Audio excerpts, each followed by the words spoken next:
Hesed, Vehahamim, Veshalom, Meet Adonai, Yeshua Hamashiach, Eloheinu. Uma pessoa, acho que inscrita do canal, sugeriu que eu fizesse uma gravação falando sobre o milênio, né? Eu já tinha plano de falar não simplesmente sobre o milênio, mas um estudo completo, fazer uma playlist bem detalhada mesmo sobre o Apocalipse. De tão detalhada, tem um tempo que eu planejei, comecei a gravar o primeiro versículo, mas eu quero fazer algo mais rico de detalhes, mais bonito, então eu preciso de mais equipamento, mais recursos para estar anexando outros vídeos, outras imagens, né? Porque nós já temos muita coisa hoje existente que já está abrindo caminho para o acontecimento do Apocalipse, né? Coisas que há 100 anos atrás não existiam, ou há 50 anos atrás não existiam, muito menos na época em que Apocalipse foi escrito, mais ou menos o ano 100, né, da nossa era. Então você observa realmente a proximidade, né, dos eventos descritos no Apocalipse. O que eu quero deixar claro primeiramente aqui. Todo o sofrimento descrito na maior parte do livro do Apocalipse, todo o sofrimento descrito na maior parte do livro do Apocalipse, a Igreja de Jesus Cristo, ou seja, as pessoas de todas as denominações evangélicas, judaísmo messiânico, que creram em Jesus, se batizaram, viveram uma vida de santificação, viveram um cristianismo sério, conforme elas vão lendo a Bíblia e compreendendo, conforme elas vão praticando e vencendo o pecado, né? A luta para abandonar o cigarro, o álcool, é uma coisa que a pessoa realiza, não é uma coisa que a pessoa deixa para depois, deixa para nunca. Às vezes largar o álcool, largar o cigarro é até fácil, mas tem crente que vive o resto da vida na mentira, pecado com os olhos, então isso é muito perigoso. Por quê? Porque existem crentes, né, como Jesus falou, que pensavam que estavam salvos, mas não estavam, principalmente quando eles se deixam levar de forma maliciosa pela forma como João Calvino, especialmente igrejas como a Batista, a Presbiteriana, explicam a predestinação. Por quê? Não adianta pegar certos versículos isolados e não levar em consideração outros aspectos. Eu não sei se parou de gravar, a tela escureceu, mas eu quero enxergar. Esqueci de tirar do carregador, senão escurece a tela, eu não sei como tá. Qual que é o grande perigo? Não vou discordar, apesar de não ser calvinista, a doutrina da predestinação, a doutrina da eleição é uma doutrina bíblica, só que ela precisa ser compreendida da forma bíblica e não da forma como alguns extremistas, que são os calvinistas ou ultra-calvinistas e os arminianistas ou ultra-arminianistas, porque uma pessoa equilibrada, ela compreende a doutrina bíblica, se declare ela calvinista, se declare ela arminianista. Eu prefiro falar Bíblia e acabou. Então existem pessoas eleitas desde a criação do mundo. Sim, isso parece calvinismo. Só que sim, são pessoas que usaram do seu livre-arbítrio para escolher crer em Jesus, escolheram servir a Jesus e perseveraram em fazer isso até o fim. Aí já parece armínio, né? Então eu fico com a Bíblia, mas para não fugir do tema, me pediram para falar de milênio. Então, a maior parte do Apocalipse, que é um estudo que eu vou fazer ainda com vários vídeos, a maior parte do sofrimento descrito no livro do Apocalipse, aqueles que serviram a Jesus em fidelidade até o fim da sua vida ou no arrebatamento, eles vão ser arrebatados, os mortos vão ser transformados e não vão passar pelo sofrimento do livro de Apocalipse. Então, dando uma pincelada aqui, o que acontece? Primeiro, você precisa compreender que são dois eventos distintos. São dois eventos diferentes. Algumas pessoas transformam em um evento só e eu vou explicar por quê. Mas não é um evento só. São dois eventos. O arrebatamento é uma coisa. 7 anos depois acontece a segunda vinda de Jesus em glória, tá? Esse período, arrebatamento, 7 anos, onde os últimos 3 anos e meio serão os piores, e a segunda vinda de Jesus em glória se chama na Bíblia o dia do Senhor. O dia do Senhor. Eu até vou pegar aqui um versículo. Apocalipse capítulo 1, versículo 10. João, ele fala que se achou em espírito no dia do Senhor. Infelizmente, igreja tradicional, calvinista, que comemora o Natal e outras festas pagãs demoníacas, que tem verdadeiro horror a qualquer símbolo judaico, tem verdadeiro horror a uma forma messiânica de evangelho, a uma forma judaica do evangelho, que na verdade é a forma do cristianismo primitivo, o cristianismo pré-apostólico, ali Jesus e os discípulos, o cristianismo apostólico, que é a igreja enquanto a Bíblia estava sendo escrita, e o que deveria ser ainda o nosso período, que é a igreja atual, período pós-apostólico, pré-apocalíptico. Só deixou de ser por causa da contaminação do Império Romano, que no 3º, 4º século fingiu que todo mundo tinha se convertido como mágica, porque quanto mais eles perseguiam os cristãos, mais os cristãos cresciam. Então desistiram, se não pode vencê-los, junte-se a eles. Fingiram que tinham se convertido, né? Constantino e seu império.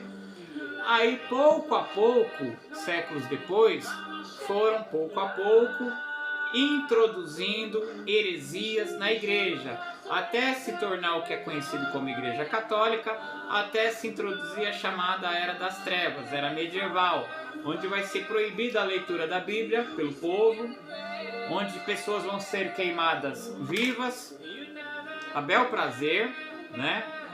Uma pessoa que conversasse com seu gato, conversasse com uma planta, já era motivo para ser queimada viva. Na verdade, isso era pretexto, bastava não aceitar a autoridade papal, né? Apareceu um homem lá, comedor de arroz e feijão, se dizendo substituto do Filho de Deus, que é um nome de blasfêmia. O substituto do Filho de Deus é o Espírito Santo. Se você pegar esse título em latim, pegar cada algarismo romano e somar, né? Vicarius Filii Dei, você vai perceber que a soma de todos os algarismos dá 666. Então já é o espírito do anticristo, né? Então o Império Romano não acabou. Ele só colocou uma nova roupagem, ele colocou uma roupagem de cristianismo. Com isso se cumpriu aquele versículo de Daniel, em que ele cuidaria de mudar a lei, né? Falar que não precisa mais guardar a lei, você é salvo pela fé, pode pecar, não tem problema nenhum, Deus é bozo, esse tipo de coisa, né? Você não precisa mais da lei, né? A letra mata, né? Então a pessoa pode, você vai para a igreja aí que é clube erótico, por causa disso, clube erótico. Não ajuda o próximo, não ajuda o familiar. Mente. Peca à vontade a semana inteira. Aí no domingo, só no domingo ele lê um versículo da Bíblia, de preferência, aqueles versículos de pano de prato, um salminho bem light, sem pegar muito no pé de ninguém, falando que não pode adulterar, nada disso, para as pessoas poderem contribuir, né? E institui aí o domingo como o dia do Senhor. É engraçado, para mim, todo dia, nem estou falando do sábado, todo dia é dia de me dedicar ao Senhor, é dia de consagrar ao Senhor. Não é no domingo que eu adoro a Deus. A minha vida, a nossa vida, 24 horas por dia e 1 minuto a mais, tem que ser uma vida de adoração. Não pode ser, você vai ter uma vida infrutífera, você não vai ver a manifestação de Deus na sua vida escutando sofrência a semana inteira, escutando rap a semana inteira, escutando samba a semana inteira, aí só na igreja você canta hino. Ou só de manhã você põe alguns hinos para purificar o ambiente. Não é assim. Eu escuto hino o tempo todo, eu não tenho televisão, não passa nada que presta.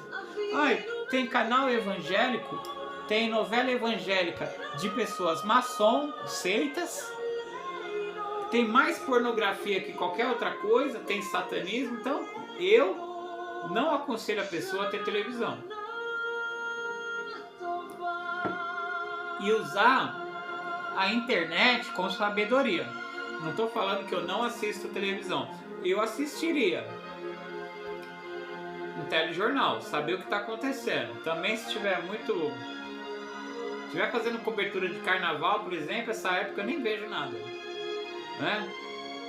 Não vou perder meu tempo com jogo de futebol, não vou perder meu... Isso é lixo. Carnaval é pecado.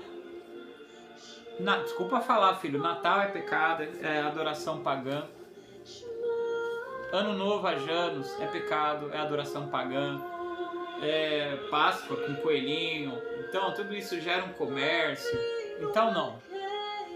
Todos os dias você deve se santificar. Não estou falando que é o sábado, não estou falando que é o domingo. Eu estou fazendo um teste na minha vida, observando o sábado. Nem é da forma judaica, porque por enquanto está impossível para mim. E se eu for pegar mais a fundo, está impossível para qualquer pessoa, porque haveria a necessidade do templo de Jerusalém. Foi destruído, né? Enfim, pulando essa parte. O ruim é igrejas tradicionais, como a Batista, como a Presbiteriana, falar que o domingo é o dia do Senhor.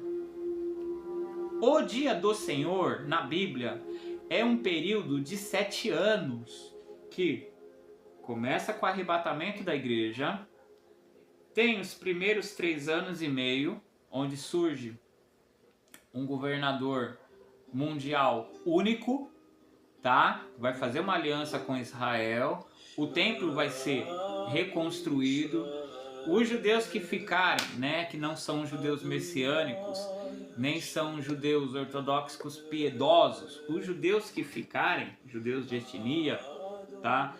Eles vão achar que aquele ali é o Messias, e na verdade ele é o anticristo. Vai reconstruir o templo, vai firmar acordo de paz, né? Vai trazer os judeus de volta para Jerusalém, né? Os muçulmanos vão se retirar, os católicos vão se retirar, os turco-ortomenos, se eu não me engano, vão se retirar, que a terra de Jerusalém foi dividida em 4.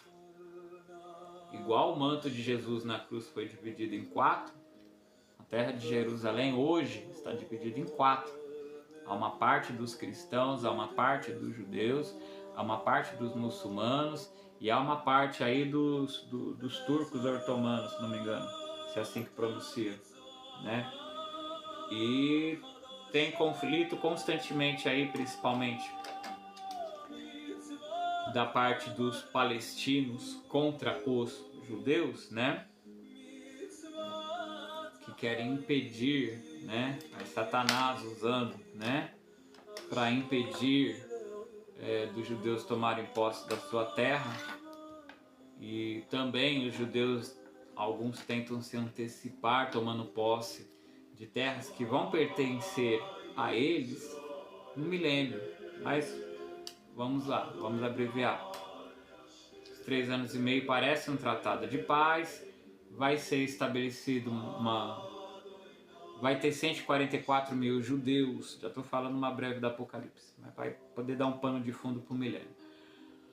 A igreja foi arrebatada. A igreja foi arrebatada, os judeus ortodoxos piedosos foram arrebatados, os verdadeiros judeus messiânicos foram arrebatados, né? Quando eu falo igreja, também são os verdadeiros cristãos. Não é alguém que está em uma denominação, não é nenhuma denominação em específico, tá? Se a tua igreja diz que ela é a única que salva, cuidado, provavelmente ela não produza ninguém salvo, porque ela já começa com característica de seita, então se ela prega uma heresia, ela deve ter outras heresias. Existem heresias que impedem a pessoa de ser salva, tá? Você negar a divindade de Jesus, você não participar do pão e do cálice, é necessário, comunhão, tá? Você viver uma vida de santificação, achar que uma vez salvo está salvo para sempre e não se santificar. Se você acha que uma vez salvo está salvo para sempre e como agradecimento você se santifica, maravilha.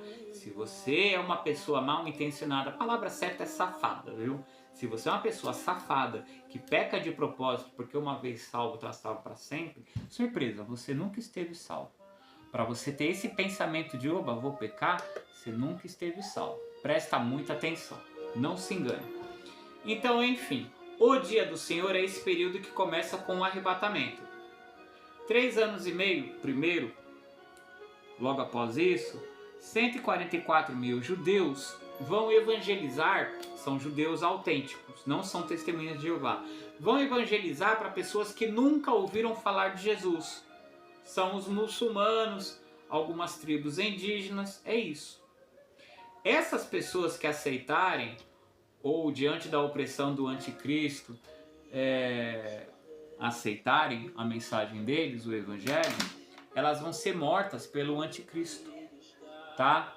Porque elas vão ter que se recusar a receber o chip monetário, que ninguém pode comprar nem vender se não tiver esse chip na mão ou na testa. De novo, nós temos hoje coisas que não existiam antigamente. O chip de aproximação para pagamento em débito, que todo cartão hoje tem, é uma tecnologia que não existia nessa época. E pior ainda, está sendo testada, diz o Elon, vou citar, diz o Elon Musk que está testando um chip que ele implantou na cabeça dele. Diz ele isso. Então, eu tenho um cartão com chip para pagamento de compras com aproximação. Se alguém roubar esse cartão, ela consegue comprar as coisas e pagar com o meu cartão. Ela rouba o meu cartão, ela usa o meu dinheiro. E vai acontecer depois do arrebatamento, ao invés desse chip estar em um cartão de plástico que gera um custo, se ele, uma tecnologia maior, que vai ser microchip, né? Menor, não é aquele quadradinho que você enxerga, vai ser algo bem menor, que vai ser implantado na mão ou na testa, é um biochip, já não acontece mais o furto. O anticristo vai ser adorado, um dos problemas, ele vai acabar com vários problemas da humanidade. Um deles é a questão do roubo. Porque enquanto existe papel moeda, a pessoa consegue apontar um revólver para você e levar o teu dinheiro.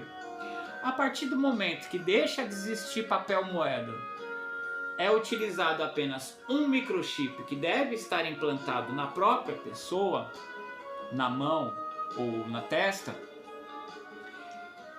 Se a pessoa cortar a mão ou a cabeça, primeiro que a pessoa não vai numa loja com uma mão ou com a cabeça de alguém fazer uma compra e pagar com a mão de uma mão ou uma cabeça, né, cortada. Se o fizer, provavelmente esse microchip ele só vai funcionar com a pessoa viva. A partir do momento que você corte o membro, ele desativa. Então ele consegue acabar com o roubo, né?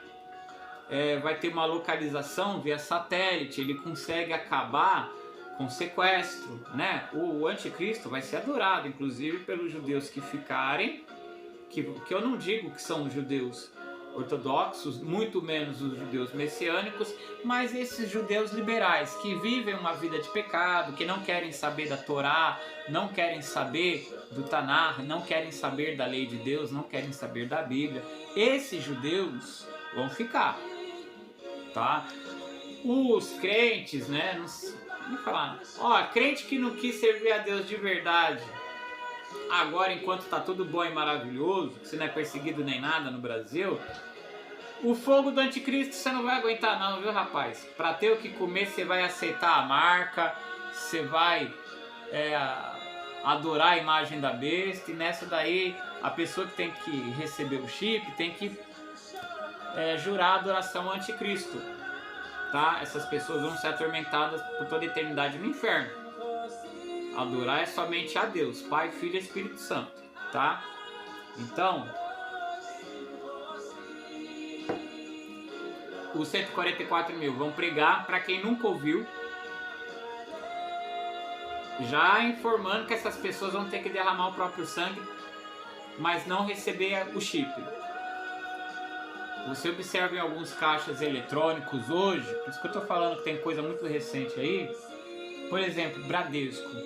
Já tem um local lá para você colocar a mão. Não estou falando de leitura biométrica da digital.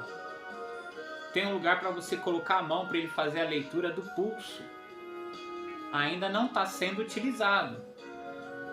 Já está demonstrado aí que é o interesse de fazer esse microchip. Nós já temos o Pix, que você faz com muita facilidade, movimentação bancária, né?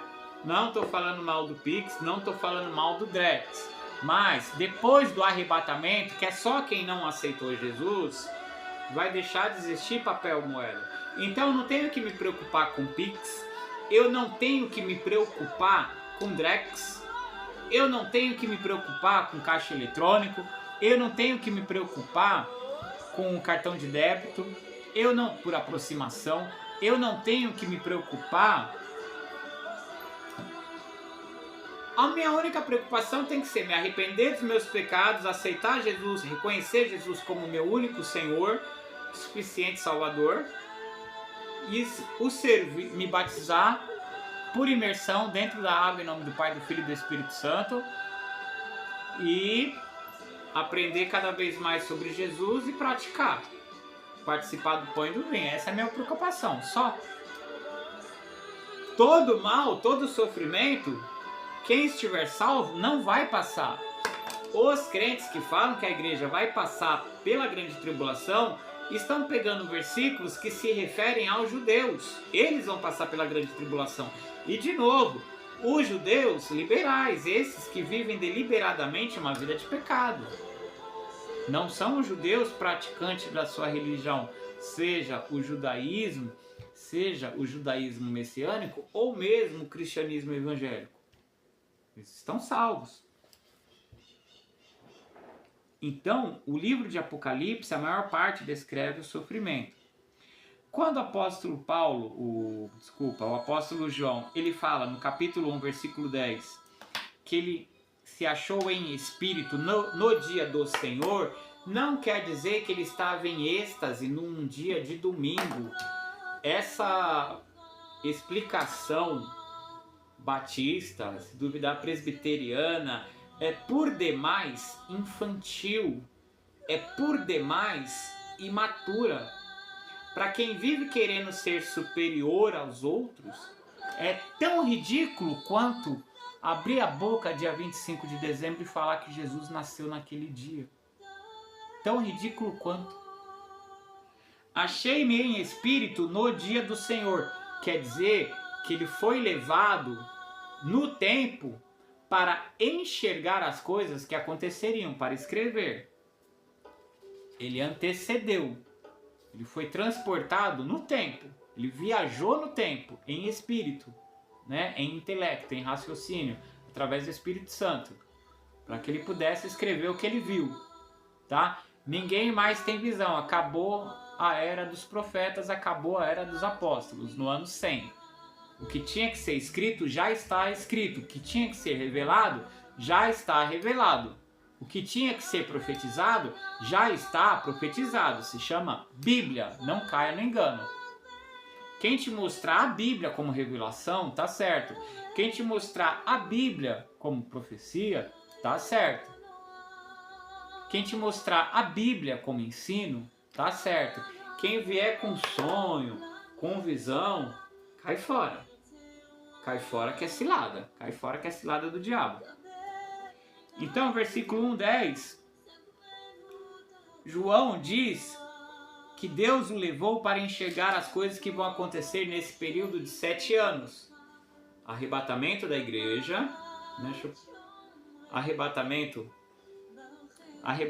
da igreja primeiro, os primeiros 3 anos e meio com o surgimento do anticristo e a pregação de 144 mil para quem nunca havia escutado falar do evangelho, que são os muçulmanos e os judeus que ficaram, e, aliás, mais especificamente os muçulmanos e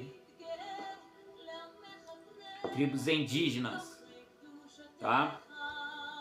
Vão ser orientadas, vão ser ensinadas a recusar esse chip, porque quem aceitar esse chip está aceitando adorar ao anticristo e vai passar, tá negando a Jesus e vai queimar por toda a eternidade no inferno e depois no lago que arde com fogo e enxofre, tá? Terminado esse período, que faz surgir uma grande multidão, essa é a grande multidão que ele enxerga, os muçulmanos que vão derramar o próprio sangue, que o anticristo vai perseguir, os indígenas. Não pense você que você vai ter uma segunda chance. Você não aceitou a Cristo agora, você não viveu em santificação agora, depois do arrebatamento, você vai abrir biela, para não falar outra coisa, tá? Você vai aceitar o anticristo lindo e maravilhoso, você vai receber o chip lindo e maravilhoso, queimar no inferno. A coisa mais linda, mais fácil que tem é servir a Cristo no Brasil hoje. Você não é morto, você não é perseguiçãozinha, alguém fala mal, vizinho, parente parar de falar, um cônjuge até se divorciar, para, isso não é nada. Outros países a pessoa é queimada viva, os filhos são mortos na frente. O Brasil é uma mão. Brasil é uma mão. Brasil é uma uva, como diz o pessoal por aí. Sirva a Jesus. Sirva a Jesus. Muitos até tem pessoas do mal que respeitam quando vê alguém indo para a igreja, arrumadinho, tá lá a família, deixa eles passar. Tá fazendo coisa errada, para aí, deixa eles passar. Se com essa facilidade toda você não vai para uma igreja, não serve a Jesus, rapaz, não é durante a grande tribulação que você vai aceitar, não. Pode esquecer. Pode esquecer. E quem vai ter oportunidade nessa... vai ser muçulmano e indígena. E olha que provavelmente eles vão se rebelar depois do milênio. A gente vai ler. Salvação é hoje. A Bíblia deixa bem claro, é hoje. Hoje, se você escutar a voz de Deus, não endureça o seu coração. É hoje, a oportunidade é hoje, é agora, hoje. Aceite a Jesus hoje. Chegar no milênio, só para você se localizar onde está o milênio. Não adianta eu falar do milênio e não falar onde ele está enquadrado. que vai fazer a mesma bagunça do povo que fala que a igreja vai passar pela grande tribulação. O pior, tá? Então vamos lá. Passados esses primeiros 3 anos e meio, esse tratado de governo, de paz do anticristo, um governo mundial único, que era um tratado de 7 anos, com uma terra que foi dividida em 10 blocos governamentais, que foi criada uma moeda única digital, e foi criado um sistema monetário, biochip, na mão ou na cabeça. Não haverá mais papel moeda, né? Vai acabar com roubo, vai acabar com sequestro. Se ele quiser acabar com tráfico, ele acaba. Se ele quiser legalizar, ele legaliza. Eu sei que ele vai ser adorado. Enfim, o que acontece? Ele esquece esse tratado de paz, esquece entre aspas, né? Já planejava, e passa a atacar Israel, passa a perseguir Israel. Aí, nesses últimos 3 anos e meio, começa todo o sofrimento do Apocalipse. A igreja já tinha sido arrebatada, os judeus messiânicos já tinham sido arrebatados, os judeus ortodoxos já tinham sido arrebatados, tá? E a grande multidão, composta de muçulmanos e indígenas, já foi morta. Já está diante do templo, tá? O período que nós estamos hoje, no livro de Apocalipse, para você citar, é o período das cartas, tá? É o período das cartas, né? Mensagem à igreja em Éfeso, mensagem à igreja em Esmirna, mensagem à igreja em Pérgamo, mensagem à igreja em Tiatira, mensagem à igreja em Sardes, mensagem à igreja em Filadélfia, mensagem à igreja em Laodiceia.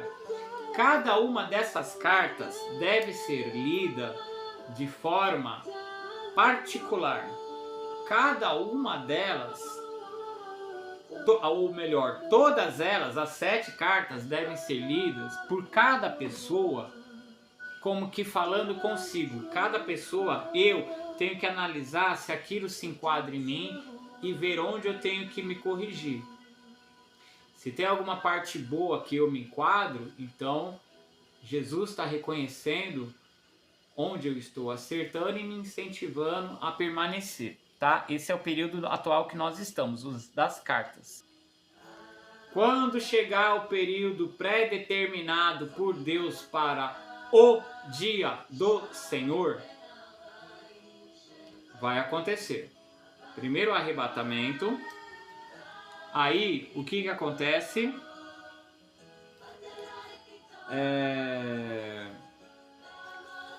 Quando que acontece o arrebatamento da igreja no Apocalipse? Quando eu falar igreja, entenda também judeus e judeus messiânicos, tá? Judeus piedosos, judeus que obedecem a Torá, o Tanar, em fidelidade, não em hipocrisia, tá? Não com legalismo, mas com caráter, tá? Muitos deles creem em Jesus, creem em Yeshua, mas não confessam ainda, né? O arrebatamento no Apocalipse vai acontecer no capítulo 4, corrigindo qualquer outro vídeo que eu acho que eu vou apagar, que eu até sei qual que é. O Apocalipse da igreja, o judaísmo messiânico, os judeus, vai acontecer no livro de Apocalipse, capítulo 4, versículo 1. Então, quando olhei, vi uma porta aberta no céu, e a mesma voz que eu tinha ouvido antes falou comigo como um toque de trombeta. Ao som da última trombeta, os mortos ressuscitarão primeiro, incorruptíveis, e nós, os que estivermos vivos, né, seremos todos transformados ao som da última trombeta. Essa aqui, ó. Apocalipse 4, versículo 1. Como um toque de trombeta. A voz disse: suba para cá. É o arrebatamento. Versículo 2. E no mesmo instante, você vê que o arrebatamento é assim, ó. Num instante. No mesmo instante, fui tomado pelo Espírito e vi um trono no céu e alguém sentado nele. Pronto, já aparece no trono de Deus. Aqui é o arrebatamento da igreja. Vai acontecer aqui. Se você estiver lendo o Apocalipse, a igreja foi arrebatada aqui. No capítulo 5, vai começar a abertura dos selos, né? Fala do Cordeiro que venceu. Capítulo 6 abre os selos. Capítulo 6, versículo 1 e 2, fala de um cavaleiro, de um cavalo branco, que copia o cavaleiro branco, o cavaleiro do cavalo branco de Apocalipse capítulo 19. O cavaleiro do capítulo 19 é Jesus Cristo, na sua segunda vinda, depois dos 7 anos.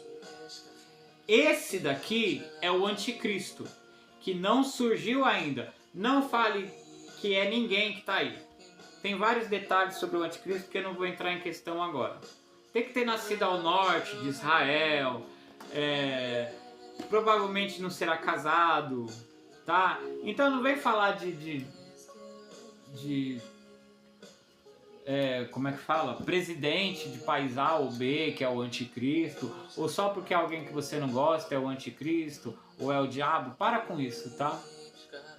Sem infantilidade.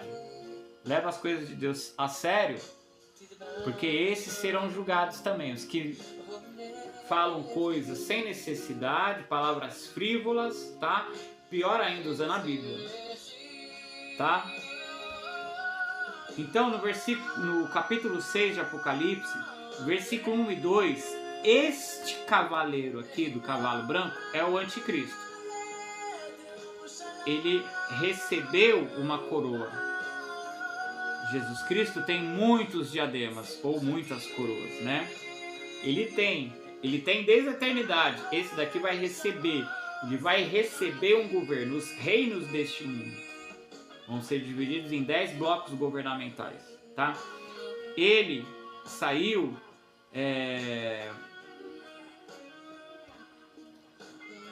como que está em outras traduções? Está decidido a vencer. Ele saiu batalhando. Jesus, aí com ele, né? Versículo 3. O cavalo vermelho. São guerras muito piores do que nós já vimos. A primeira, a segunda, muito pior. Bomba de Hiroshima, muito pior. Nem se compara, muito pior. Tá? No capítulo 5, o terceiro cavaleiro preto. Vai ser uma escassez de alimento muito pior. Na verdade, hoje nós não temos escassez de alimento. O que nós temos hoje é má distribuição, desperdício. Das coisas que eu fico mais atacado assim, ó, produtor de café, por exemplo. Quantas vezes eu não vi isso? Para não baixar o preço do café, eles preferem queimar o café do que vender o café mais barato, ou dar o café. Já vi produtor jogar alimento, tomate, tudo fora, falando que o preço que eles vão vender não paga nem o frete. Por que não fala para alguém buscar? Por que ao invés de jogar fora não fala assim, ó, eu tô dando, quem quiser vem buscar? Por que não fala assim? Ruindade do coração mesmo, maldade do coração. Hoje existe fome porque a pessoa desperdiça alimento, não pensa no próximo, sabe? A pessoa tem uma profissão, ela aproveita e exerce outra na folga, tirando o espaço de alguém. Ela, por exemplo, ela tem um emprego registrado e faz bico de eletricidade, tirando a alimentação de quem não tem emprego registrado, estudou eletricidade e trabalha como autônomo. Eu uma vez peguei papelão e latinha. A pessoa esperou eu fazer um monte de fardo na lixeira de um condomínio. Quando todos aqueles fardos estavam prontos, um monte de papelão tudo amarradinho, tudo bonitinho, só carregar, Aí resolveu aparecer alguém que morava na casa em frente, 3 carros na garagem, deixa isso aí, é meu. Ah, esperou arrumar bonitinho, quer dizer, não. E a Bíblia proíbe isso, tá? A pessoa que tem uma plantação, ela não pode ceifar, ela não pode colher a beirada da sua plantação. Ela tem que deixar para o pobre, para o necessitado, para o estrangeiro que estiver ali passando. Quando você vê num dia de sábado alguns judeus hipócritas questionando Jesus por que os discípulos estavam colhendo espigas para comer no dia de sábado, pegando espiga para comer, falando que não podia pegar, Jesus explicou que ele era Senhor do sábado, explicou que quem está dentro do templo violava o sábado e ficava sem culpa. Quem crê em Jesus está em Jesus, que é o nosso templo. Quem está em Cristo viola o sábado, não tem culpa, tá? E outra, eles não estavam colhendo como trabalho. Eles estavam pegando para comer, é diferente. É muito diferente. O meu trabalho é chegar ali com o caminhão e encher o caminhão de espiga para vender. Isso é trabalho. Eu estou passando pela colheita, que o dono daquela colheita não pode colher a parte de fora, não pode pegar o que caiu no chão. O que caiu no chão fica para o pobre, fica para as aves do céu. O que está na plantação ali, na borda, fica para o pobre, fica para o faminto, tá? Você tem seu emprego registrado, não tire o bico de alguém. Tenha consciência, contente-se com o seu salário. Contente-se com o seu salário, tá? Biblicamente é isso, mas vamos lá. Nós não temos hoje, então, só o que é produzido no Brasil, de alimento, dava para acabar com a fome do mundo. Do mundo! Você escutou eu falar? Só o que o Brasil produz de alimento dava para acabar com a fome do mundo inteiro. Tô falando de Etiópia, tô falando de África. Não coloque a culpa no governo, porque a culpa é do produtor ganancioso, capitalista ganancioso. Ou ele vende para ter muito lucro, ou ele joga fora, ou ele põe fogo. Ele não dá para ninguém.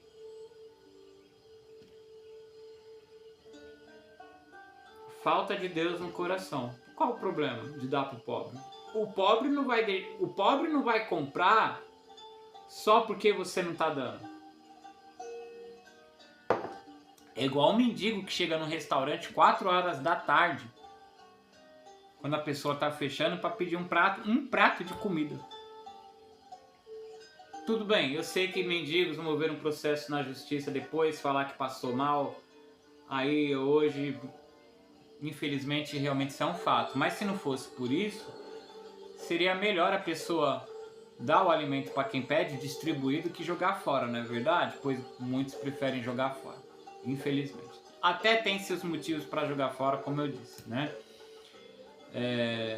Morador de rua passa mal com droga, com álcool, fica com medo de falar que usou droga. Foi a comida que tal restaurante me deu. Tem uns caras que fez isso. Principalmente quando foi levado por... advogado fez a cabeça dele para ele falar isso, para mover um processo contra o restaurante e ganhar a indenização. Por isso que Deus abomina a mentira.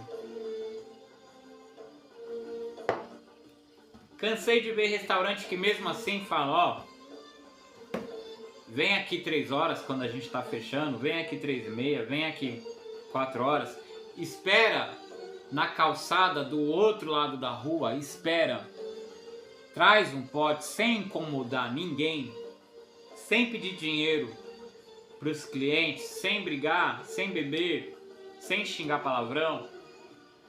Quando eu for fechar, o funcionário vem na porta, chama, vocês entregam os potes, a gente põe comida, aí vocês levam e vão comer à vontade em outro lugar. Os caras se fazem de surdo. Eu tô falando coisa que eu presenciei com meus olhos. O restaurante deixou de dar comida para qualquer um que peça, por causa disso. Tinha 10 pessoas lá. Eu já vi com os meus olhos a pessoa urinando na frente do restaurante, na rua, urinando, brigando na calçada, xingando palavrão, pega um pedaço de pau para bater no outro, assustando todo mundo que tá em volta. Fica não na calçada do outro lado da rua, mas na própria calçada, fedido de urina, fedido de fezes, porque não quer tomar banho, porque tem local para tomar banho gratuitamente, tanto no abrigo. Ah, ele não está no abrigo. Tem Centro Pop, que é local que a pessoa não precisa morar, mas ela vai lá de segunda a sexta e toma um banho. Eu morei debaixo da ponte, eu andava com sabonete no bolso, eu entrava em banheiro de posto de saúde, em banheiro de posto de gasolina, lavava a mão, o braço e a cabeça com sabonete, lavava minha peça de roupa na pia, rapidinho. Todo dia, água fria. O cara tem lugar para tomar banho com água quente, receber roupa, receber toalha, receber sabonete, receber que seja um pão com manteiga, um café. Não toma banho porque tá faltando vergonha na cara. Pronto, falei. O restaurante parou de dar comida. Aqui vai ser uma escassez muito pior. Uma medida de trigo ou 3 medidas de cevada custarão o salário de um dia. Cevada era comida de animal, ração. Uma medida de trigo era a alimentação de um trabalhador. Quer dizer que a pessoa vai conseguir ganhar dinheiro trabalhando só para ela comer. Esposa e filhos vão passar fome. Não queira ficar depois do arrebatamento. Não queira ficar depois do arrebatamento. Mas não desperdice o azeite nem o vinho. O Espírito Santo ainda vai convencer pessoas do pecado e do juízo. E o sangue de Jesus ainda vai santificar pessoas. É a grande multidão que vai crer na pregação dos 144 mil. E os judeus que vão ser justificados pelo sangue de Jesus. Os judeus que ficarem. Porque haverá, depois dos 3 anos e meio, falta eu falar, 2 testemunhas.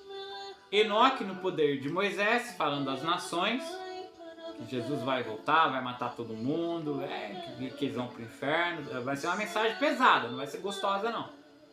E Elias pregando para os judeus, explicando que Jesus era o Messias, tal, que era necessário 2 etapas, 2 vindas, tal. Os judeus que ficaram vão se arrepender e vão aceitar Jesus. Tá? Depois dos 3 anos e meio, o anticristo vai estar cercando eles. Enfim.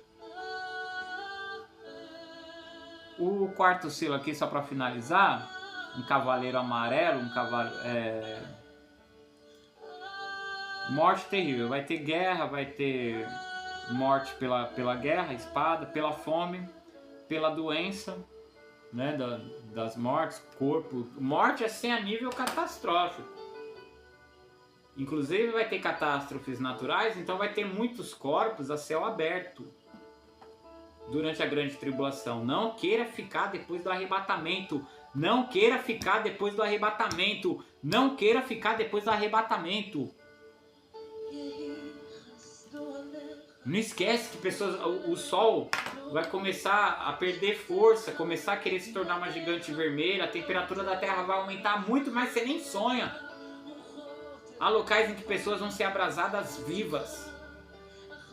Vai ter inversão polar, terremoto terrível, pessoas soterradas, vai ter tsunami como nunca se viu, nem se imaginou por causa dessa inversão polar que acontece durante milhares, bilhões de anos aí. Por isso que nosso planeta tem essas formações montanhosas. Nós temos o Polo Norte e o Polo Sul, e nós temos os polos magnéticos Norte e Sul. que no momento estão inversos e é um pouco inclinado. Daqui a algum tempo, especificamente no Apocalipse, vai ter uma nova inversão. Essa inversão aqui que pode ter feito a Pangeia, né? Que a Terra era toda unida, aí ela se soltou. Dizem que essa inversão polar se deu durante o dilúvio, ajudou inclusive a água a baixar, né? Tava tudo submerso em água, teve a inversão polar, placas tectônicas se chocaram, houve a formação de montanhas com isso. Noé e sua família estavam protegidos porque estava sobre a água, né? Vai facilitar para aparecer terra seca. Tem formação montanhosa, né? O nosso relevo, tá? Geográfico. E começou o continente a se afastar. Continua se afastando, né? As descobertas aí de Charles Darwin com relação a animais e fauna e flora, né? Por conta disso. Então vai ter uma nova inversão polar. A gente não está submerso em água. Então, tem muita gente morando aí sossegado, de repente, né? A terra cambaleará como um bêbado, fala a Bíblia em Isaías. É isso que vai acontecer. Então, corpo apodrecendo debaixo do nariz de quem ficou depois do Apocalipse é o que não vai faltar. Vai ser coisa horrível, horrível. É o juízo de Deus sobre a humanidade pecadora. Você acha que de repente isso é exagero? Começa a pensar um pouco no Holocausto. Começa a pensar um pouco na Inquisição. Começa a pensar um pouco na ganância. Começa a pensar um pouco no aborto, no crime organizado, no terrorismo. Como Paulo perguntou, você acha que Deus é injusto de aplicar a sua ira? Negativo. Deus seria injusto se ele não fizesse nada, como o inferno, por exemplo. Presta muita atenção, a oportunidade de salvação é hoje. Então tá aqui. Nós estamos num período anterior ao capítulo 4 de Apocalipse. Nós estamos no Apocalipse no período do capítulo 1, 2 e 3. O começo do capítulo 4 é o arrebatamento. Aí vai ter todo o período de sofrimento aqui na terra. Que os salvos, a igreja de Jesus, os judeus messiânicos, os judeus ortodoxos, que na verdade é uma coisa só, não vão passar. Porque vão estar no céu com Jesus, celebrando a boda do Cordeiro, que é o casamento de Jesus Cristo com eles, ou melhor dizendo, conosco, que cremos. Enquanto a terra passa pelo juízo de Deus, os salvos estão no céu em festa. Só que nós não vamos ficar no céu para sempre. A terra não vai ficar pegando fogo, como dizem alguns. No capítulo 19, você pode ler aqui, a partir do versículo 11, descreve Jesus voltando para a terra, voltando para cá, com a igreja que foi arrebatada, com os judeus messiânicos, volta para a terra. Mata o anticristo, mata todos os ímpios. Tem até um hino que eu gosto muito do Fernandinho. Poderoso esse hino, hein? Parabéns, viu? Também. Todo hino que a pessoa pega, trecho da Bíblia, sem alterar, ela faz um hino lendo a Bíblia. Eu gostava muito de um grupo chamado Vencedores por Cristo. Eles faziam muito isso, principalmente com salmos. Tem um disco deles, lá de, acho que 1982, chamado Louvor 3, que é só salmos. É só Bíblia. Hino hoje fala muita besteira porque tem alguém compondo as suas ideias, as suas opiniões. Quando você pega um pedaço da Bíblia para cantar, fica perfeito. Fica lindo e fica perfeito. Fernandinho, parabéns aí, gostei muito. A outra cantora que canta também. Ele pega o trecho de Apocalipse, capítulo 19, versículo 11, na música, vai até o 16, né? Lindo! Isso aqui é a segunda vinda de Jesus. Aqui na terra, presta atenção. Jesus vai voltar aqui na terra. Jesus não vai voltar no céu. Jesus está no céu. Como que a pessoa volta para um lugar que ela já está? Acorda. Adventista do sétimo dia é uma seita. Acorda. Jesus Cristo não virá invisível. Jesus Cristo virá de forma visível. Até quem estiver morto vai ver. Ele é o criador do Sol, o criador da bomba atômica no sentido do efeito da fusão nuclear, fissão nuclear, criador do Sol. Todo olho vai ver. Isso aí é fichinha perto dele. Quando ele nasceu, quando ele se tornou ser humano, ele se esvaziou da sua divindade. Não significa que ele deixou de ser Deus. Significa que ele se manifestou de uma forma branda. Aqui ele vai vir como ele é. Uma amostra grátis disso aconteceu com os assírios. Está descrito lá em 2 Reis. Que Senaqueribe, capítulos 17 e 18, se não me engano, 18 e 19 de 2 Reis, ele afrontou o povo judeu, afrontou o exército de Israel e afrontou a Deus. O profeta só levantou a carta de afronta assim para Deus e orou e falou, ó, tá até profetizado em Oséias, eu vou dar livramento para vocês, não é por carro, não é por cavaleiros, não é por soldado, eu mesmo. Jesus vem no acampamento dos assírios e se manifesta como uma luz, como uma bomba atômica. Foi só uma amostra grátis do que ele é. Tinham 185 mil soldados, morreu todo mundo queimado, como uma bomba atômica mesmo. Os poucos que sobraram ali dava para uma criança contar os cadáveres carbonizados. Então, a segunda vinda de Jesus, aqui no Apocalipse 19, é num nível superior a isso, num nível, as montanhas vão se derreter, vai nivelar novamente. Nós temos a formação montanhosa por causa das inversões polares. Com a aparição de Jesus, a Terra, que passou pela água, vai passar pelo fogo. Vai passar pelo fogo, não vai ficar queimando eternamente, vai passar pelo fogo. Só tem ímpio perdido. Claro, os judeus que creram em Jesus vão ser transformados também na segunda vinda de Jesus, não vão morrer. A igreja já está transformada, não vai morrer. Jesus vem em glória. Todos os ímpios são mortos. Jesus volta. Ele, agora vai começar, tá? Ele, depois, veio a segunda vinda, salvou o povo judeu todo, se converteu todo, 100% do povo judeu salvo, tá? Agora, capítulo 20, começa o milênio. Demorou um pouquinho, né? Só para você entender.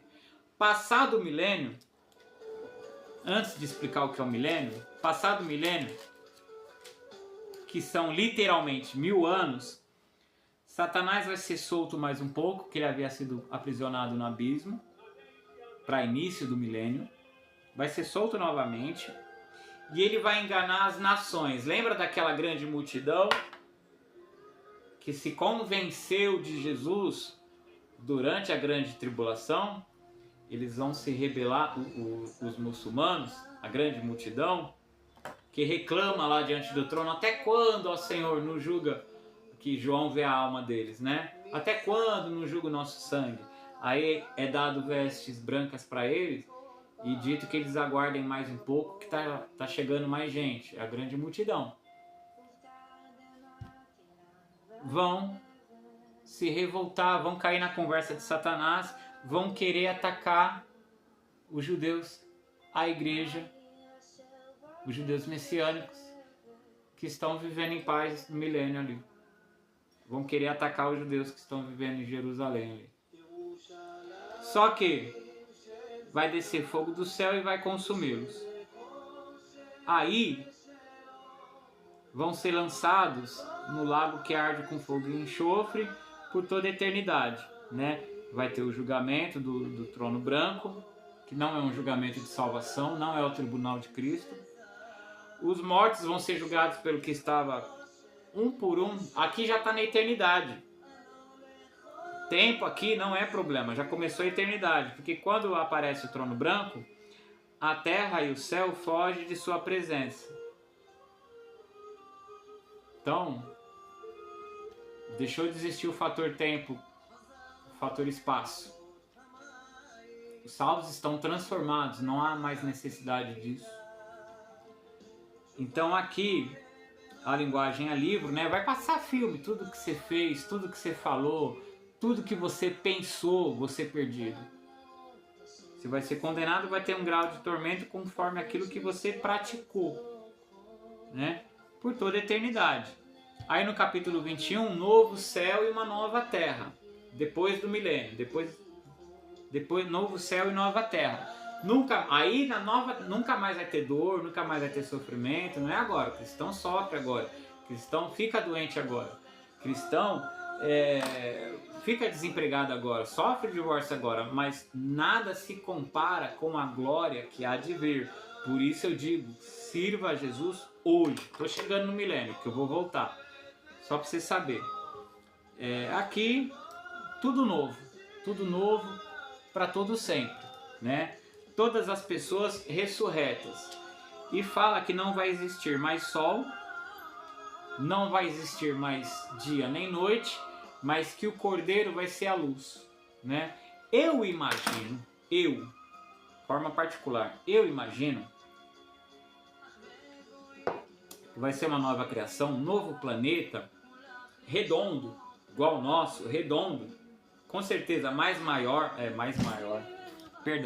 com certeza bem maior, agora, desculpa, tomando chá de gengibre, bem maior para caber todo mundo que existiu desde Adão, isso é óbvio, né? Não vai ser esse planeta desse tamanho, vai ser algo muito maior, a gente não sonha, caber todos os salvos.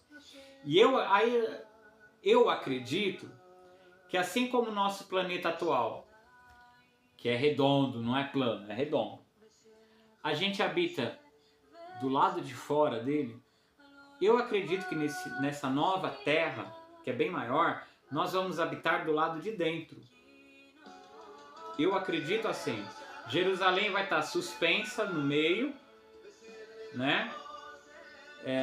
Jesus vai estar reinando ali, é a nova Jerusalém, no meio, e os povos vão estar habitando nesse globo pelo lado de dentro. Eu acredito assim, eu imagino assim, tá? E é claro que a gente vai ter a capacidade de voar, ou anjos vão nos levar, a gente vai ser lindo, vai ser maravilhoso. Mas vamos voltar para o milênio, porque da parte que Jesus volta no Apocalipse 19, agora começa. Só para você entender onde que fica o milênio. Ele restaura todas as coisas. Por mais que tenha passado por um monte de tribulação, taças da ira de Deus, tenha tido cadáver, aí agora com a vinda de Jesus a terra passa pelo fogo, e é purificada como ouro. Então toda a escória é queimada, tá? Só o que é daquilo da vontade dele permanece, é retirado toda a impureza. Como o fogo purifica a prata, como o fogo purifica o ouro, assim também as tribulações que nós passamos hoje, que é o batismo com fogo, purifica o cristão, que tem a atitude correta diante dessas tribulações, né? E também o fogo de forma literal vai restaurar essa terra de forma literal. A terra que nós habitamos hoje já esteve morta debaixo de água. Quantos cadáveres não tinham? Quanta vegetação não morreu afogada? E a vida ressurgiu. E agora vai passar pelo fogo. E a vida vai ressurgir. Esse planeta não vai ficar pegando fogo. Sabe-se disso quem tem uma plantação. Ele quer mudar a plantação, ele recolhe a plantação, põe fogo, deixa a terra descansar lá um período, depois ele planta, não sei se ele aduba, se ele mexe a terra, mas há uma restauração depois do fogo. Isso é o que vai acontecer com a terra para o milênio, que está aqui no capítulo 20 de Apocalipse. Então vi um anjo descer do céu, trazendo na mão a chave do abismo e uma grande corrente. Ele prendeu o dragão, a antiga serpente, que é o diabo, Satanás, e o acorrentou por 1000 anos. O anjo o lançou no abismo, o fechou e pôs um lacre na porta, de modo que ele não pudesse mais enganar as nações até que terminassem os 1000 anos. Depois disso é necessário que ele seja solto por um pouco de tempo. Já foi explicado. Vi tronos, e os que estavam sentados neles haviam recebido autoridade para julgar. É a igreja aqui, é assim, a salvação é pela fé. A salvação é pela fé.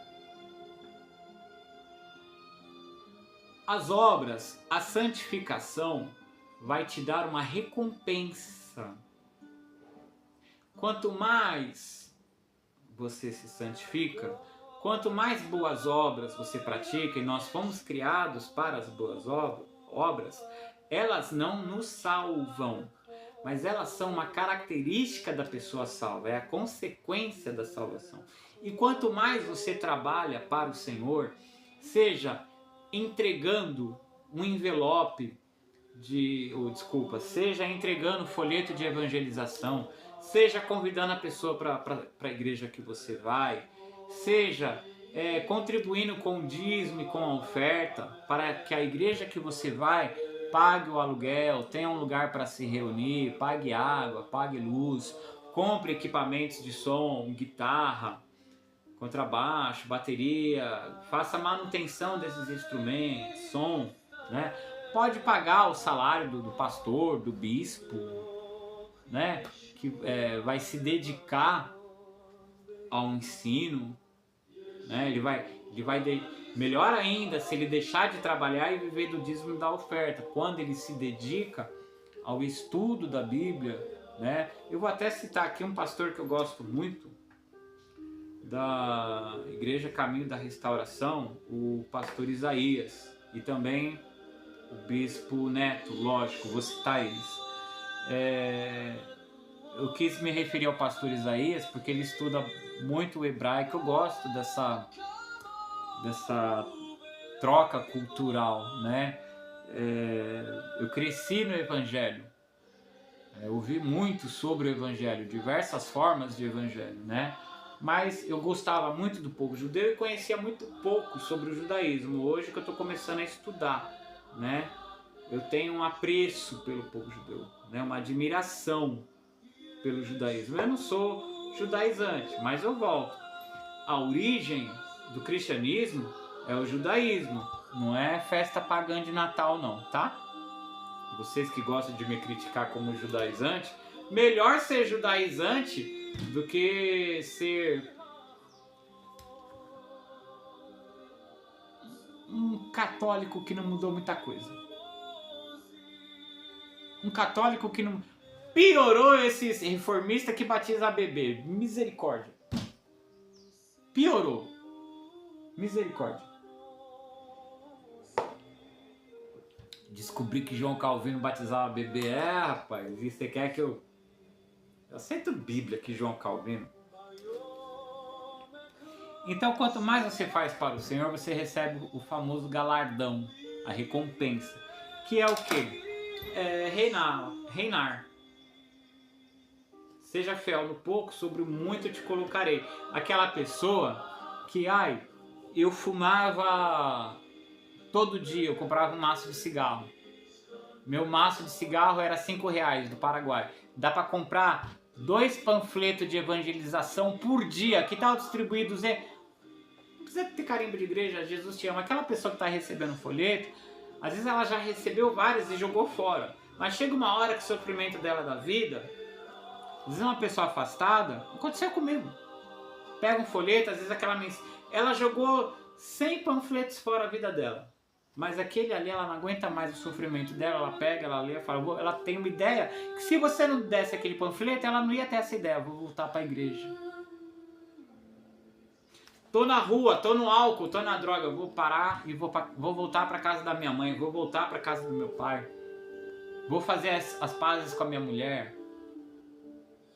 Você que... a ideia que eu tô te dando. Você que fumava cigarro, R$5, compre R$5 de panfleto de evangelização, acho que dá uns 2, e distribui todo dia, só distribui. Vai andando, não precisa nem falar nada, se tiver vergonha. Você que gastava R$10 de maço de cigarro, dá para entregar 4 panfletos de evangelização. Não quer entregar panfleto de evangelização, dá de oferta na tua igreja.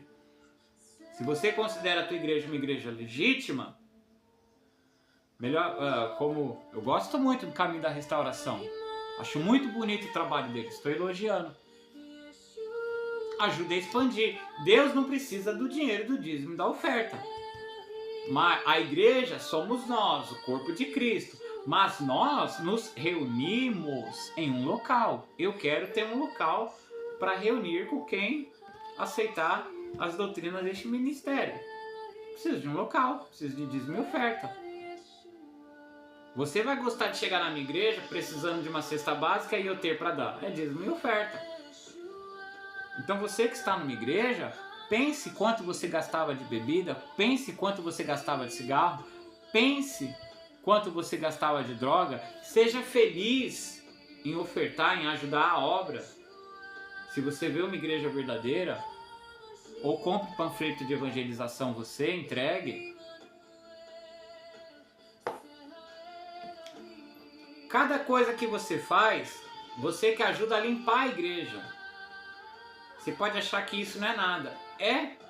As pessoas vão passar, vão participar de um culto, vão se reconciliar com Deus. De repente alguém quisesse entrar na igreja, tá lá a igreja toda suja, vai falar, não vou entrar não, tá sujo. Como é que eu vou me ajoelhar para orar? Já pensou não ter igreja porque não conseguiu pagar o aluguel, fechou? Acontece muito. Então não seja. Jesus morreu de braços abertos. Não retribua isso com o coração duro e mão fechada. Quanto mais você trabalhar para... Você já está salvo pela fé, maravilha. Mas quanto mais você trabalhar para o Senhor, mais recompensa você vai receber. Por exemplo, vai ter pessoas que só crerem em Jesus para ser salvo. Tudo bem.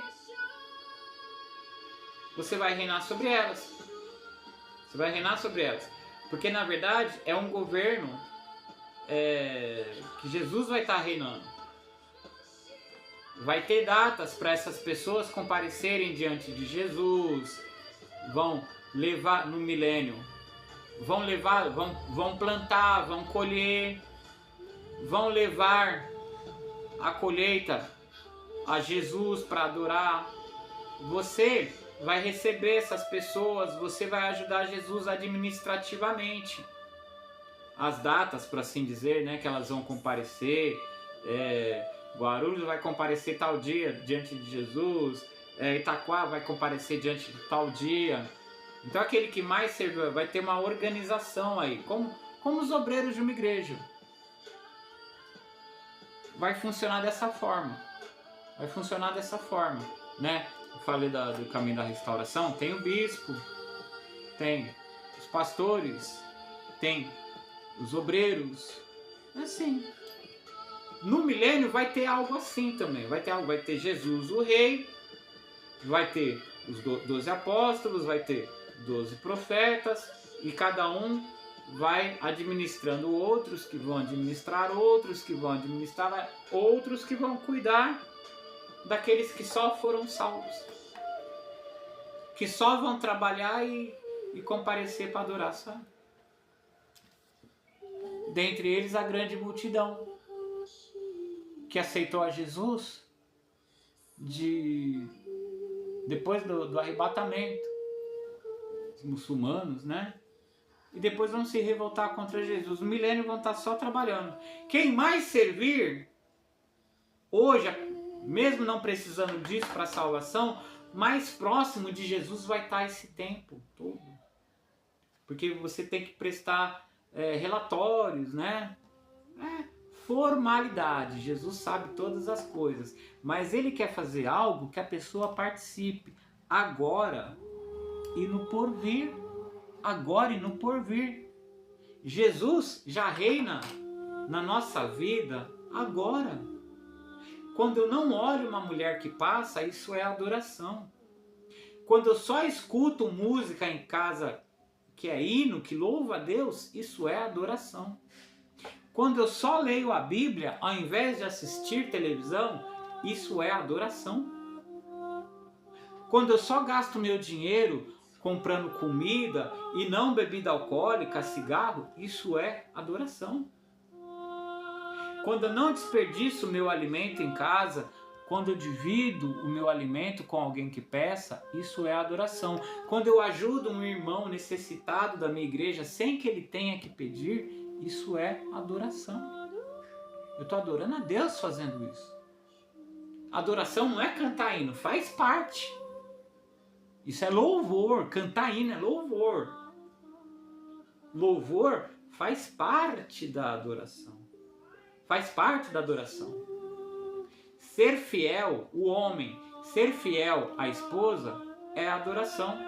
Não olhar nenhuma outra mulher é adoração. Nem na televisão, nem em filme. É adoração. A mulher ser fiel ao marido é adoração. É adoração. Cuidar bem dos filhos é adoração. Os filhos não mentirem para os pais, estudarem, é adoração. Todos ajudarem na tarefa doméstica é adoração. Nós vamos ter coisas similares a isso no milênio. No milênio. Principalmente nesse trabalho como igreja. Onde há um pastor, onde há um bispo, há um pastor, há um obreiro, né? Aqui sou eu, Shaliach, né? Haverá os bispos, haverá os presbíteros, haverá os diáconos, haverá os evangelistas e haverá o povão. O povão é quem só quis ir ouvir uma mensagem, só quis ir escutar um hino, é o povão. Né? Quem mais perto estiver de mim, que são os bispos, vai me ver mais vezes, vai andar comigo. O evangelista vai me ver no culto, durante a pregação ou durante... Quem mais servir a Jesus vai vê-lo mais vezes, vai andar com ele mais tempo, vai participar mais, vai estar mais envolvido. É entusiasmo isso, entusiasia isso. Como é que fala? Tá? Vi tronos, e os que estavam sentados neles haviam recebido autoridade para julgar. Começa com os apóstolos e os profetas do Antigo Testamento, pelo amor de Deus. Apóstolo do Novo Testamento e profeta do Antigo Testamento. Não inventa mais coisa não, hein? Vi também as almas daqueles que haviam sido decapitados por testemunharem a respeito de Jesus e por proclamarem a palavra de Deus. Não tinham adorado a besta nem sua estátua, nem aceitado sua marca, o microchip, na testa ou nas mãos. Eles ressuscitaram, eles foram mortos pelo anticristo. Eles ressuscitaram e reinaram com Cristo por 1000 anos. Infelizmente, são os muçulmanos, alguns indígenas. Os muçulmanos vão se revoltar, vão cair na conversa de Satanás, vão querer atacar os judeus depois dos milênios. Esta é a primeira ressurreição. O restante dos mortos, aqueles que foram mortos na segunda vinda de Jesus e os que morreram sem aceitar a Jesus, só voltou à vida depois que terminaram os 1000 anos, que é aquele julgamento para o lago que arde com fogo e enxofre. Felizes e santos são aqueles que participam da primeira ressurreição, aqueles que aceitaram a Jesus. A segunda morte, que é o lago que arde com fogo e enxofre, não tem poder algum sobre eles, pois serão sacerdotes de Deus e de Cristo, e reinarão com ele por 1000 anos aqui na terra, né? Depois, novos céus e nova terra. Falando mais sobre o milênio, o que está em Isaías, capítulo 11, versículo de 6 a 13, é o milênio. Isaías, capítulo 11, versículo de 6 a 13. Naquele dia, essa frase é muito peculiar, costuma se referir ao dia do Senhor, esse período de 7 anos, arrebatamento, grande tribulação, festa no céu, segunda vinda de Jesus, milênio, novos céus e nova terra. Naquele dia, quando começa o milênio, e por 1000 anos, o lobo viverá com o cordeiro. Já adiantar, isso aqui é literal, tá? Isso aqui não é simbólico, isso aqui é uma restauração, até no reino animal, pela presença de Jesus. Naquele dia, o lobo viverá com o cordeiro, e o leopardo se deitará junto ao cabrito. O bezerro estará seguro perto do leão, e uma criança os guiará.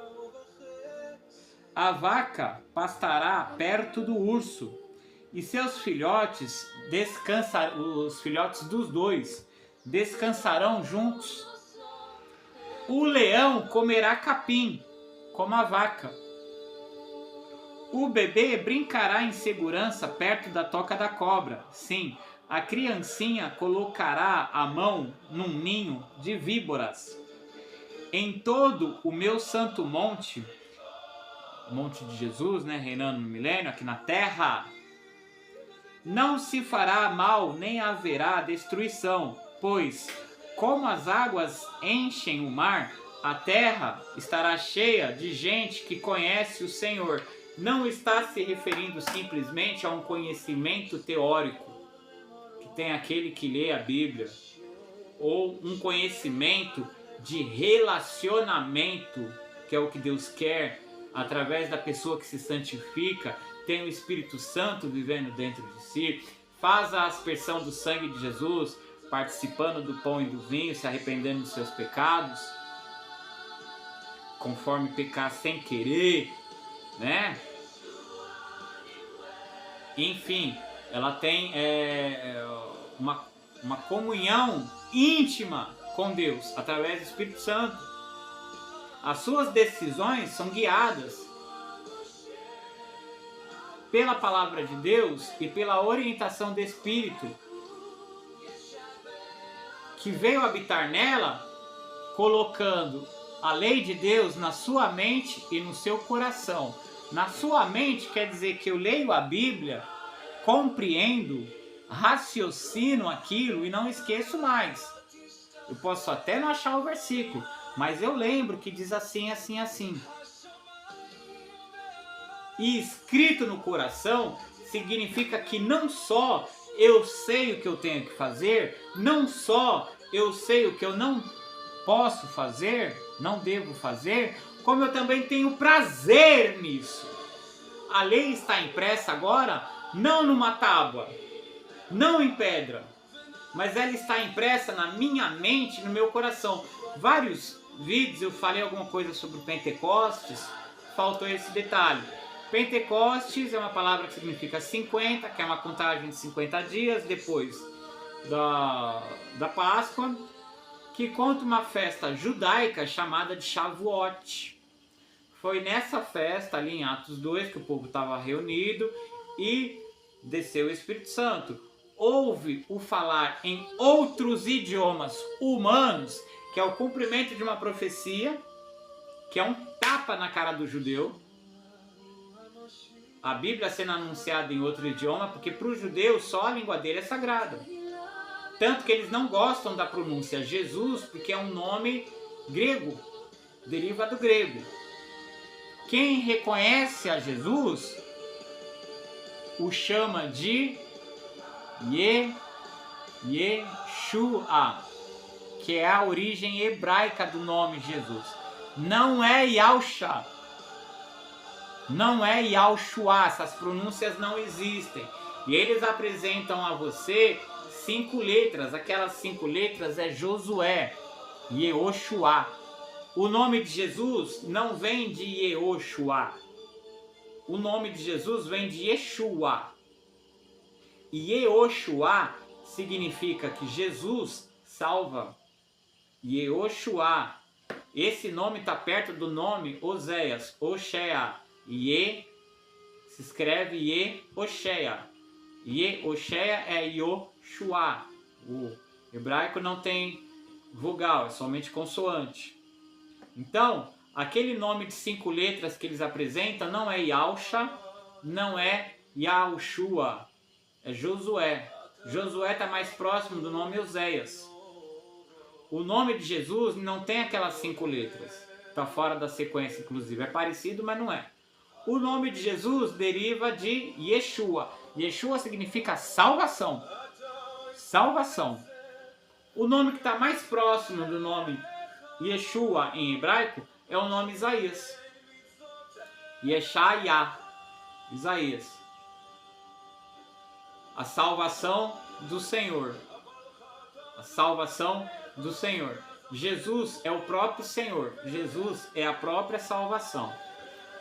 Porás o nome dele de Jesus. Naquela época se falava grego e não hebraico. Por isso que o nome é Jesus e não Yeshua. Muito menos Yahusha ou Yahushua, que não existe. Porás o nome dele de Jesus. Jesus, grego, transliterado de Yeshua, porque não existe o Shin. O mais perto que eles têm é um S, né? E não pode terminar com A, que é nome feminino. Nome masculino em grego termina em S. Então por isso que de Yeshua ficou Jesus. Transliterar o nome não é traduzir o nome. Jesus não é uma tradução. Jesus é uma transliteração. O que é transliteração?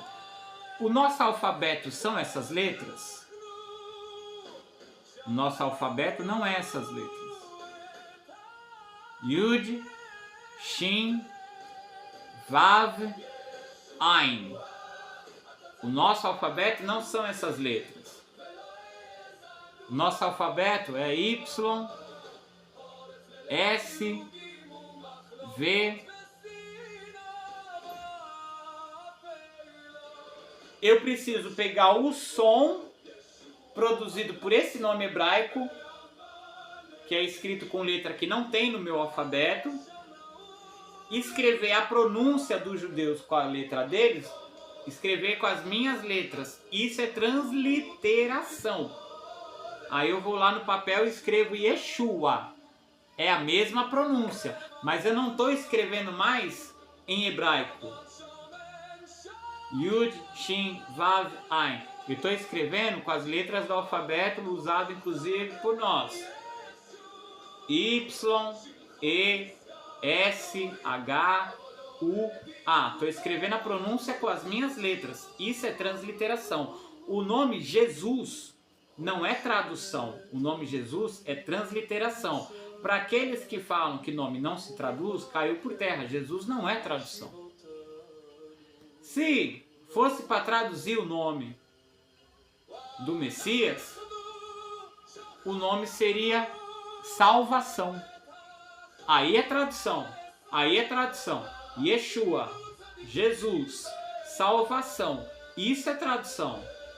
Yeshua ou Jesus não é tradução, é transliteração. Não existe essas letras no meu idioma. Eu preciso usar as minhas letras. Eu não estou mudando o nome. Eu estou colocando o som com as minhas letras. Então, é Jesus porque naquela época se falava grego. E para o grego não se aceitava a terminação em A e não existia o Shin, o SH. Tem som de X. Então usou o som de S. Ficou Jesus. Outra coisa que eles falam é que não existe o J. Na nossa língua existe e nós usamos. Porque na nossa língua não existe o J, na língua hebraica não existe vogal. Então não é I. Nem o nome de Deus tem I, nem o nome de Jesus tem I. Tá entendendo? Quando fala que Deus colocaria o nome dele em Jesus, não está falando que as iniciais do som vai ser a mesma, ou as letras iniciais vão ser a mesma. Está falando que a autoridade de Deus está em Cristo. Quando Cristo fala, é Deus falando. Não só por ele estar revestido da autoridade de Deus, mas por ele ser o próprio Deus. Por isso que tem uma profecia que diz: colocará o nome dele de Emanuel. Aí manda pôr o nome de Jesus. Ué, nem ia se chamar Emanuel? Emanuel significa o quê? Deus conosco. Não é uma pronúncia, é a pessoa dele. Ele é o próprio Deus habitando entre nós. Por isso, Emanuel, nele está o meu nome. Não é a pronúncia, que ninguém sabe do nome de Deus, que tem que estar dentro do nome de Yeshua semanticamente. É a autoridade do Deus vivo, Deus único, o único Deus verdadeiro. É o próprio Senhor Jesus Cristo. Diante de quem, na segunda vinda, todo joelho vai se dobrará, no céu, na terra e debaixo da terra, no inferno. Vai ser algo tremendo a segunda vinda de Jesus. E aqui o milênio deixa de existir a rivalidade até no meio animal. A terra vai se encher do conhecimento do Senhor, não é simplesmente conhecimento teórico, de ler a Bíblia, muitas vezes ler e não praticar, formar uma opinião, às vezes a opinião está errada, não é um conhecimento teórico, ainda que o suposto conhecimento exato. E a origem da palavra conhecer a Deus é ter um relacionamento íntimo com Deus. Eu não faço nada que Jesus não faria. E eu faço tudo que o Espírito Santo quer que eu faça, é um relacionamento. Eu não faço nada que entristeça o Espírito Santo, ele habita em mim. Nós somos mais íntimos que marido e mulher. Nós somos mais apegados que pai e filho. Ele está na minha presença, eu não vou desobedecer ele, eu não vou entristecer ele, está dentro de mim. Eu estou na presença dele. Eu fazer coisas que o agradam, que dão prazer, me satisfaz. Me satisfaz. É aquela criança que faz coisas boas para o pai na presença dele, faz coisas boas na presença da mãe, para a mãe ficar contente, para o pai ficar contente, e ele ganhar em troca um carinho, um beijo, um abraço. É isso a minha vida com Deus, é isso que tem que ser a nossa vida com Deus. É isso que é conhecer a Deus. Aqui vai ser algo melhor ainda. Porque hoje eu tenho o Espírito Santo habitando em mim, e isso é algo invisível. No milênio, Jesus está palpável, palpável. Você já pensou dar um abraço no teu Salvador? De verdade? Andar com Ele de verdade? Você já pensou? Olhar o tamanho do rasgo na mão dele? Dizem que foi aqui, ó, historicamente. Ó. É aqui, ó. É pregado aqui, assim, ó. Mais ou menos aqui, entre dois ossos, né? Para não quebrar nenhum osso, é pregado aqui. E vai rasgando a carne com o peso do corpo. Conforme a pessoa vai falecendo, vai rasgando para derramar o sangue. Era a morte mais, assim, mais dolorosa que tinha na época, mais humilhante, mais prolongada. A Bíblia fala que um soldado, para ver se Jesus estava morto, feriu aqui o lado dele. E quando ele feriu, ele viu sair água. Os médicos conseguem explicar o que é aquilo, né? O coração dele explodiu. O coração dele explodiu. Tamanho trabalho, explodiu. Explodiu. Foi para te salvar. Foi para você deixar de pecar. Foi para você abandonar o cigarro.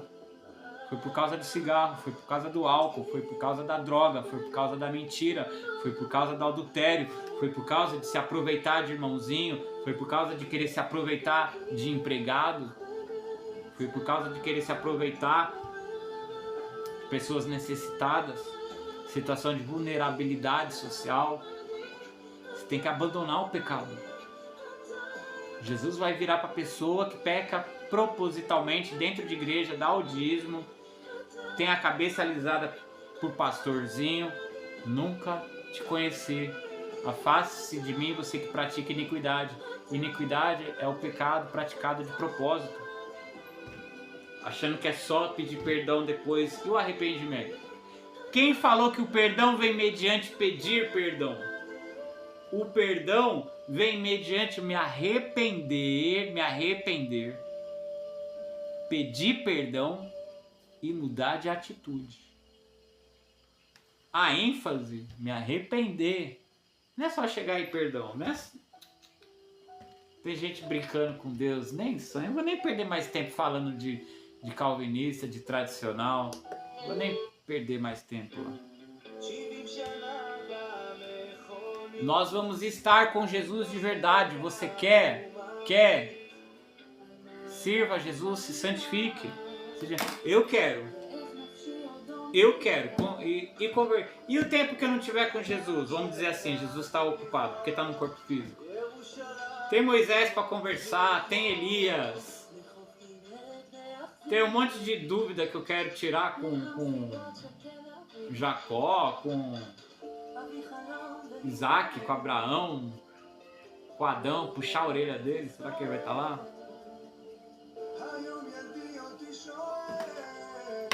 Reencontrar um parente que às vezes você nem imagina que lá no leito de morte ele tenha se arrependido e foi salvo. Aquela mãe, aquele pai que perdeu seu filho num acidente, ou muito criança por alguma doença, ou nasceu morto. No milênio vai ter várias mães aí que perderam seus bebês, ó, amamentando um bebê no colo, que vai crescer bem devagarzinho. Já pensou?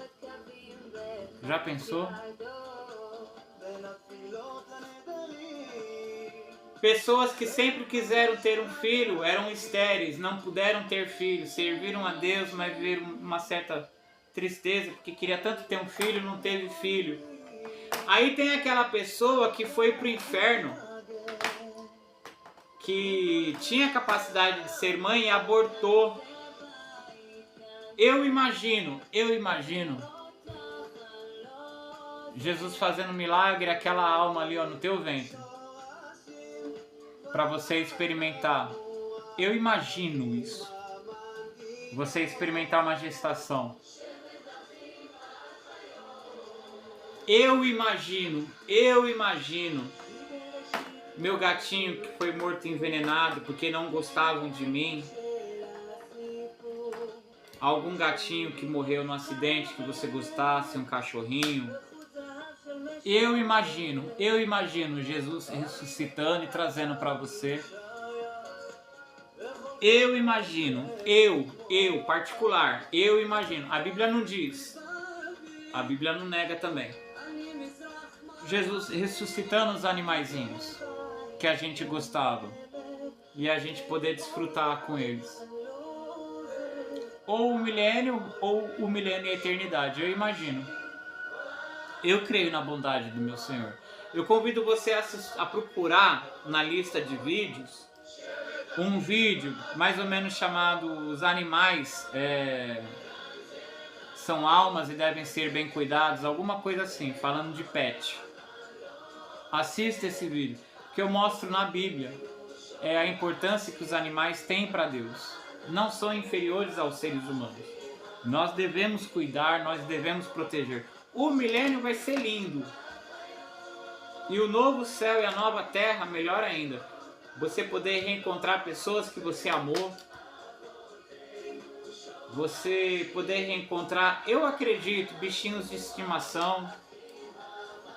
Eu acho que vai ser lindo, uma terra restaurada, poder brincar com o leão, aquilo que Testemunha de Jeová desenha nas suas figuras, se refere ao milênio. Aquelas pessoas que vão estar trabalhando lá, plantando, colhendo, levando para adorar, isso aí é o povo que só quis ser salvo, né? Quanto mais você servir a Jesus, hoje, mais próximo você vai estar dele, né? Você é salvo pela fé, mas a tua recompensa, a tua posição nesse governo vai depender das tuas obras. E aí, vamos arregaçar a manga e trabalhar? Vamos evangelizar? Vamos ser luz? Vamos brilhar a luz de Cristo em nós? Vamos dividir o nosso pão com o necessitado na nossa igreja? Vamos evitar o desperdício? Vamos orar para que Deus abençoe os governantes, nos dando paz, acabando com a desigualdade? Vamos orar? Sem idolatrar ninguém, por favor. Adore somente a Jesus, por favor. Entre aspas, por favor. Para com a idolatria. Eu te exorto. Se você não gosta de um candidato, ore para que ele governe de forma justa, de acordo com a vontade de Deus, mesmo sendo incrédulo. Ore para acabar com a desigualdade social. Ore para, se você quer que as pessoas trabalhem, ore para que haja oportunidade de emprego, tá? Contribua com o seu dízimo, com a sua oferta, feliz na sua igreja. Tem roupa que você não usa mais? Vê se a tua igreja aceita, vê se algum irmão da igreja aceita, tá? Evite o desperdício na sua casa de alimento para fazer sobrar dinheiro, para você se alimentar melhor, para você comprar uma Bíblia com a letra maior, uma outra tradução mais fácil de ler. Ó, vou te recomendar NVT, nova versão transformadora. Vou te recomendar NVI, nova versão internacional, muito boas, tá? Faça culto doméstico, você marido, faça culto doméstico na sua casa, sua esposa, seus filhos. Você, mãe, não deixe seus filhos na frente de televisão, em celular. Compre revistinhas de colorir com temas bíblicos. Conte história da Bíblia para eles. Leiam a Bíblia para que vocês possam ler para eles. Tá? Discipline-os conforme a instrução do Senhor, para que você não veja amanhã no álcool, na droga, perdido. Tá? Viva uma vida em amor, em fidelidade. A salvação é pela fé. Lembre-se que a palavra fé também significa fidelidade. Seja fiel a Deus, seja fiel ao compromisso com a igreja que você vai, dízimo e oferta, a frequência nos cultos, a sua atenção no culto. Não converse durante o culto, ouviu, mulheres? Não pode conversar enquanto o pastor está pregando. Você tem a semana inteira para conversar, a hora do culto é a hora do culto. Chamou para evangelizar, vai convidar pessoas para a sua igreja. Perguntou quem pode se reunir nas casas, ofereça a sua casa. Se tem alguma coisa que impede, ore para que Deus possa estar. Às vezes a pessoa quer uma casa mais bonita, quer um alimento para servir, ore para Deus providenciar. Eu gostaria de encerrar, eu vou até pegar a Bíblia Católica, falando sobre o milênio. Eu vou ler Jeremias, capítulo 23, versículos 5 e 6. Eu gosto muito dessa Bíblia aqui, católica, mas eu gosto dela também, né? Gosto dessa. Então eu vou ler aqui, só para você compreender quem é Jesus, e especialmente no milênio. Jeremias, capítulo 23, versículos 5 e 6. Diz assim: Vejam que vão chegar dias, oráculo de Javé, em que eu farei brotar para Davi um broto justo. Está se referindo a Jesus, que nasceu da linhagem de Davi através de Maria. Tanto Maria como José eram da linhagem de Davi. A genealogia descrita no livro de Mateus são os pais de José. A genealogia descrita em Lucas são os pais de Maria. Agora, o que acontece? Na linhagem real, a linhagem de ambos descendem de Davi, tanto José como Maria. Só que tem um problema, entre aspas. Na linhagem real, nos filhos de Davi, teve um que pecou gravemente contra Deus. Deus se irritou e jurou por si mesmo que nenhum filho dele se assentaria no trono de Davi. Só que Deus já havia jurado a Davi que não faltaria ao descendente que se assentaria no seu trono até que viesse o Messias, que é descendente dele também. Aí é que está a questão. Chega um desses reis que pecou, Deus fala, basta, nenhum filho seu vai se assentar no seu trono mais. E está lá na linhagem de José. José é da linhagem real. Se eu não me engano é Jeroboão, se eu não me engano, tá? Então, Jesus não é filho natural de José. Ele é filho adotivo, que foi gerado pelo Espírito Santo. Mas o Jesus humano, a natureza real de Jesus, a essência de Jesus, a sua alma sempre existiu. É o Jesus Filho de Deus, existe desde a eternidade, tá? Ele é filho carnal de Maria. Então, na carne, ele é de fato filho de Davi, porque ele é filho de Maria. Numa outra linhagem, sem ser a linhagem desse rei, que recebeu a maldição que não reinaria mais. Percebeu? Então Jesus, através de José, é da linhagem real. Só que essa linhagem real, num determinado momento, recebe uma maldição que seus filhos físicos não reinariam mais. Então Jesus não é filho físico de José. Mas Jesus é filho físico de Maria, que descende também de Davi, que herdaria o trono para todo sempre. Deus é tremendo. Deus cumpre o seu propósito mesmo quando acontece alguma coisa e o ser humano fala assim, é impossível. Nada é impossível para Deus. Jeremias 23, 5 e 6. Vejam que vão chegar dias, oráculo de Javé, em que eu farei brotar para Davi um broto justo. É Jesus, o Messias. Ele reinará como verdadeiro rei e será sábio, pondo em prática o direito e a justiça no país, Jerusalém. Em seus dias, Judá estará a salvo e Israel viverá em paz. E a ele, a Jesus, darão o nome de Javé, nossa justiça.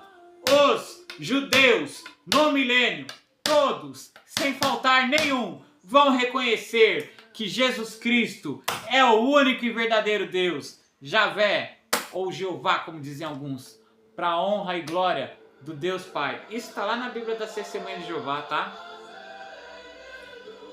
O nome de Jesus é Jeová, nossa justiça, Jeová, justiça nova, Yahweh Tzidkenu. Shalom, Haverim, Shalom, Milênio. Espero que você que deseja um mundo sem sofrimento, rever filhos perdidos, parentes perdidos, animais de estimação perdidos. Espero que você entregue sua vida a Jesus e o sirva de fato e de verdade. Você que deseja dar um abraço em Jesus, você que deseja nunca mais ter dor, nunca mais ter doença, nunca mais passar por sofrimento, nunca mais sentir fome. Sirva a Jesus agora. E o pior de tudo que está no Apocalipse você não vai passar. Shalom.